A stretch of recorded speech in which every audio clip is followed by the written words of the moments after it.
All right, let's just jump right in. If you scroll all the way to the bottom of any YouTube page, there's this line of text. You've probably seen it a million times, and your brain just filters it out. It's like the furniture in a room you've stopped noticing. But what if it's more than that? What if it's actually the blueprint for the entire YouTube universe?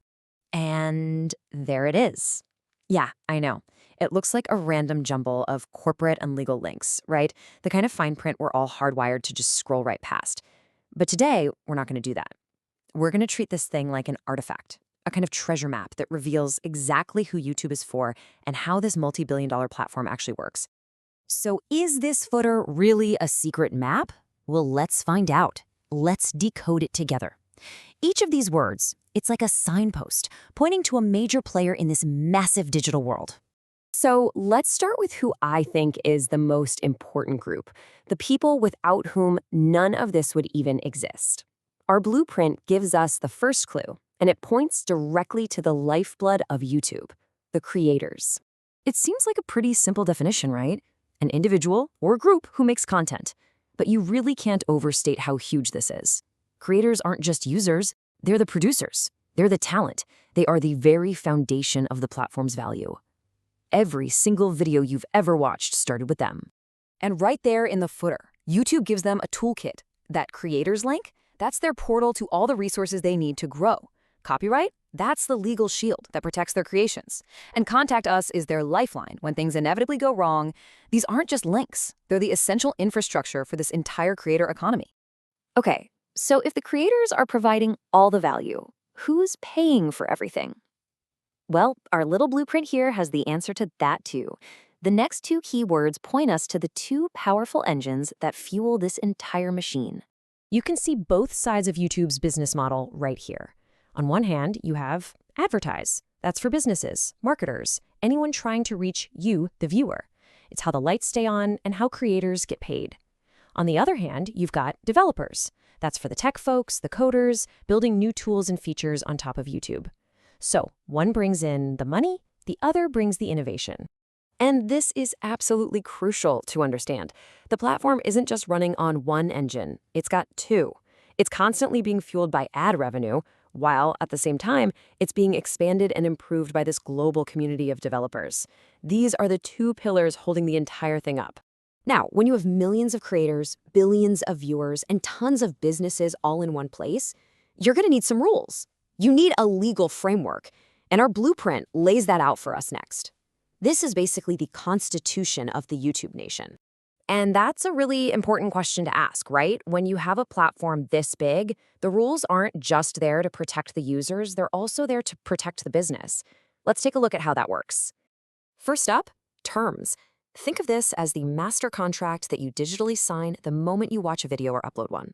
It governs everything. It lays out what the platform owes you, and maybe more importantly, what you owe it. Next is privacy. And this one connects right back to that business engine we were just talking about. The privacy policy explains what data YouTube collects about you, what you watch, what you like, and why. Well, it's to feed that advertising engine, making the ads more targeted and way more valuable. It's literally the machine that turns your eyeballs into revenue. And then you've got policy and safety. These are the community guidelines, the day-to-day laws about what you can and can't upload or say in the comments. And the goal here is really twofold. One, to keep the community from becoming a total dumpster fire. And two, just as important, to keep the platform brand safe, so those advertisers don't get spooked and pull their money. So all these links actually create a system for managing users like us. You learn how YouTube works. You get to test new features to provide feedback. And all the while, you're providing data under the privacy policy and agreeing to follow the terms. It's a whole loop designed to keep you engaged, but also to keep you in line. So we've seen the creators, we've seen the businesses, we've seen the users and their rules, but there is one final player, the one that sits above every single one of them. The last few items in our blueprint reveal the ultimate owner of this entire digital world. The about and press links. This is the company's official face, This is how YouTube presents itself to the world and to journalists. It's the carefully crafted PR version of the story. And then we get to this signature at the bottom of it all. This isn't just some legal boilerplate. It is a crystal clear, unambiguous statement of ownership. Every creator, every advertiser, every user, we are all operating inside an ecosystem that is owned and controlled by Google LLC. And what's with that year, 2026? Is that a typo? Nope. That copyright date is a legal declaration of ownership that's literally projected into the future.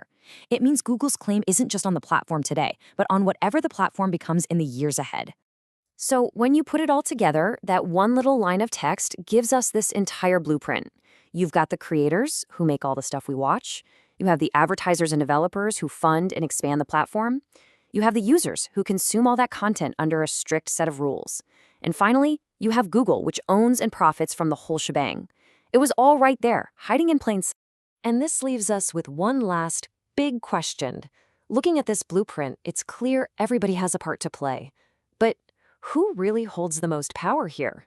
Is it the creators with their content? The advertisers with their money? The billions of users with their attention? Or is it the company that owns the entire playground? Now that you can read the map, what do you think?